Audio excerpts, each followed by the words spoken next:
मेरे प्यारे मित्रों, आज मैं आप सबों को भगवान शिव के सबसे पहले ज्योतिर्लिंग श्री सोमनाथ मंदिर का आपको दर्शन कराऊंगा और उनकी विस्तार पूर्वक कहानी बताऊंगा कि आखिर श्री सोमनाथ मंदिर ज्योतिर्लिंग का आविष्कार किस कारण से हुआ, क्यों इस मंदिर का स्थापना हुआ।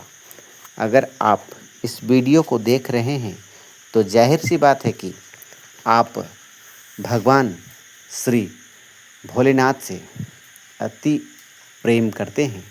उनके सारे ज्योतिर्लिंगों के बारे में जानने के लिए आप उत्सुक होंगे, तो मैं आपको अपने इस चैनल के माध्यम से एक एक करके सारे ज्योतिर्लिंगों का विस्तार पूर्वक बताऊंगा। इनकी उत्पत्ति का क्या कारण रहा, क्यों हुआ, क्या कहानी रही, सारा चीज़ बताऊंगा। तो मेरे प्यारे दोस्तों, मेरे चैनल में बने रहें। मेरे चैनल को लाइक करें, शेयर करें, सब्सक्राइब ज़रूर करें। चलिए स्टार्ट करते हैं। श्री सोमनाथ मंदिर जो भारतीय उपमहाद्वीप के पश्चिम में अरब सागर के तट पर स्थित है, जिसे लोग गुजरात के सौराष्ट्र क्षेत्र में कहा जाता है। यह देश का पहला ज्योतिर्लिंग है जो सोमनाथ के नाम से प्रसिद्ध है। यह सोमनाथ मंदिर 3 भागों में विभाजित है। पहला, इसका गर्भगृह, दूसरा सभा मंडप और तीसरा नृत्य मंडप में जाना जाता है। सोमनाथ मंदिर का समय लगभग 649 ईसा पूर्व पता लगता था, परंतु इससे भी ये पुराना है।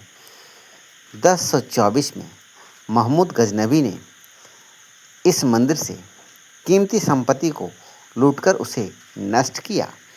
1297, 1394 और 1706 में भी मंदिर को आक्रांताओं ने तोड़ दिया।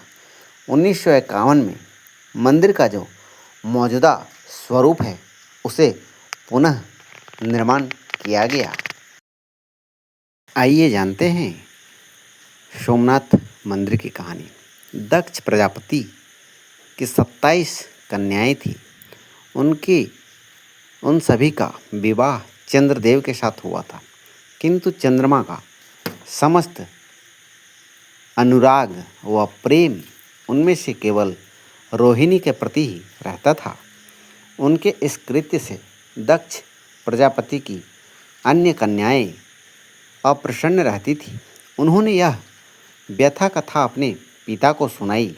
दक्ष प्रजापति ने इसके लिए चंद्रदेव के अनेक प्रकार से समझाया, किंतु रोहिणी के वशीभूत में आकर उनके हृदय पर कोई प्रभाव नहीं पड़ा। अंततः दक्ष ने क्रुद्ध होकर उन्हें क्षयग्रस्त हो जाने का श्राप दिया। इस कारण चंद्रदेव तुरंत क्षयग्रस्त हो गए। उनके क्षयग्रस्त होते ही पृथ्वी पर सुधा, शीतलता और वर्षण का उनका सारा कार्य रुक गया। चारों तरफ त्राहिमाम त्राहिमाम मच गया। चंद्रमा भी बहुत दुखी और चिंतित थे। उनकी प्रार्थना सुनकर इंद्र आदि देवता तथा वशिष्ठ आदि ऋषिगण उनके उद्धार के लिए पितामह ब्रह्मा जी के पास गए। सारी बातें सुनकर ब्रह्मा जी ने कहा, चंद्रमा अपने श्राप विमोचन के लिए अन्य देवताओं के साथ पवित्र प्रभास क्षेत्र में जाकर महामृत्युंजय भगवान शिव की आराधना करें। उनकी कृपा से ही अवश्य इनका श्राप नष्ट हो जाएगा और ये रोगमुक्त हो जाएंगे। उनके कथनानुसार चंद्रदेव ने मृत्युंजय भगवान की आराधना की और सारा कार्य पूरा किया। उन्होंने घोर तपस्या करते हुए 10 करोड़ बार मृत्युंजय मंत्र जाप किया। इससे प्रसन्न होकर मृत्युंजय भगवान शिव ने उन्हें अमरत्व का वर प्रदान किया। उन्होंने कहा, चंद्रदेव तुम शोक न करो, मैं तुम्हें वर देता हूँ, सारा शाप मोचन तो होगा ही, साथ ही साथ प्रजापति दक्ष के वचनों की भी रक्षा हो जाएगी।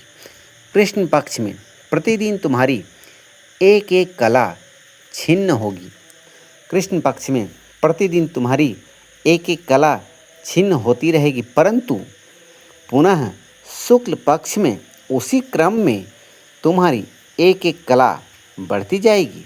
इस प्रकार प्रत्येक पूर्णिमा को तुम्हें पूर्ण चंद्रत्व प्राप्त होगा और चंद्रमा को मिलने वाले इस वरदान से सारे लोकों में, प्राणियों में प्रसन्न हो उठे।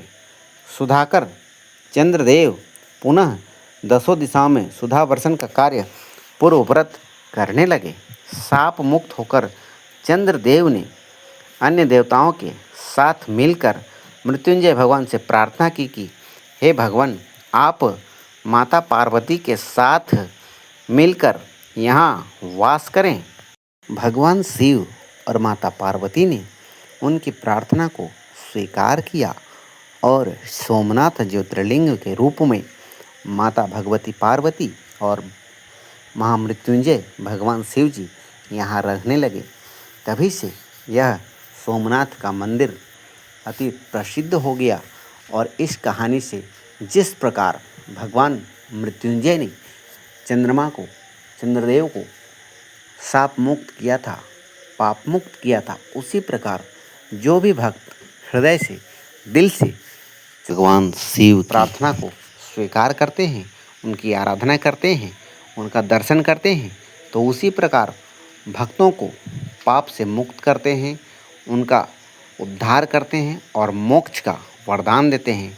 तो अगर आप भी जीवन में चाहते हैं कि एक बार सोमनाथ महाज्योतिर्लिंग का आप दर्शन करें, तो यह बहुत ही सौभाग्य की बात होगी आपके लिए। यह गुजरात में स्थित है, आप जा सकते हैं। एक बार प्रेम से बोलिए जय श्री महामृत्युंजय भगवान शिव, माता पार्वती, हर हर महादेव की जय। आप सबों दोस्तों से आग्रह है, मेरे इस चैनल पे आप बने रहें। आपको मैं सारे 12 ज्योतिर्लिंग के बारे में बताऊंगा, उनकी उद्गम कैसे हुई, सब कुछ बताऊंगा। तो मेरे चैनल को सब्सक्राइब करना ना भूलें। धन्यवाद।